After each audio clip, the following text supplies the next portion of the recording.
عمران خان پر حملے نے ہر طرف کھلبلی مچا دی۔ دنیا بھر سے معروف شخصیات نے سوشل میڈیا پر اس واقعے کی شدید الفاظ میں مذمت کی۔ کینیڈین وزیر اعظم جسٹن ٹروڈو نے ٹویٹ کیا کہ عمران خان اور ان کے حامیوں پر حملہ قطعی قابل قبول نہیں اور میں اس تشدد کی شدید مذمت کرتا ہوں جس کی سیاست، جمہوریت اور ہمارے معاشرے میں کوئی جگہ نہیں۔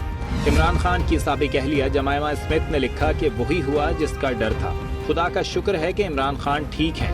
اپنے بیٹوں کی جانب سے اس بہادر شخص کا شکریہ ادا کرتی ہوں جس نے مجمع میں حملہ آور کو روکا۔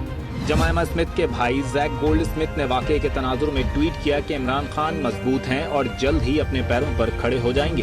نوبل انعام یافتہ ملالہ یوسفزئی نے ٹویٹ کیا کہ کسی بھی سیاسی عقیدے یا جماعت کے رہنماؤں پر حملے ہمیشہ غلط ہوتے ہیں اور تشدد کبھی بھی قابل قبول احتجاج نہیں ہے۔ زمبابوے کے معروف عالم دین مفتی مینک نے ٹویٹ کیا کہ اختلافات جیسے بھی ہوں، تشدد کسی بھی شکل میں غلط اور ناقابل قبول ہے۔ انڈیا ٹی وی کے editor in chief Rajat Sharma نے اپنے ٹویٹ میں لکھا کہ عمران خان پر قاتلانہ حملے کا سن کر شوق لگا۔ عمران خان کو گجرانوالہ کے قریب وزیر آباد میں انتہائی قابل مذمت واقعے میں نشانہ بنایا گیا۔ دعا ہے عمران خان جلد صحت یاب ہوں۔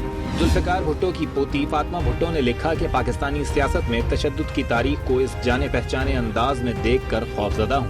عمران خان کی سابق اہلیہ اور صحافی ریحام خان نے ایک ٹویٹ میں واقعے کی مذمت کرتے ہوئے لکھا کہ قانون نافذ کرنے والے اداروں کو عوامی اجتماعات کے لیے سیاستدانوں کی حفاظت یقینی بنانی چاہیے۔ پاکستانی کرکٹ ٹیم کے کپتان بابر اعظم نے واقعے کی مذمت کرتے ہوئے عمران خان کی سلامتی کی دعا کی۔ آل راؤنڈر شاداب خان نے بھی عمران خان سمیت دیگر زخمیوں کی جلد صحت یابی کے لیے ٹویٹ کیا۔ سابق کپتان قومی کرکٹ ٹیم وسیم اکرم نے لکھا کہ وزیر آباد میں پیش آنے والے واقعے پر دلی افسوس ہوا۔ ہمیں بحیثیت ایک ملک اکٹھا ہونا چاہیے اور کسی کو اپنی قومی یکجہتی کو بگاڑنے کی اجازت نہیں دینی چاہیے۔ اب سے تھوڑی دیر پہلے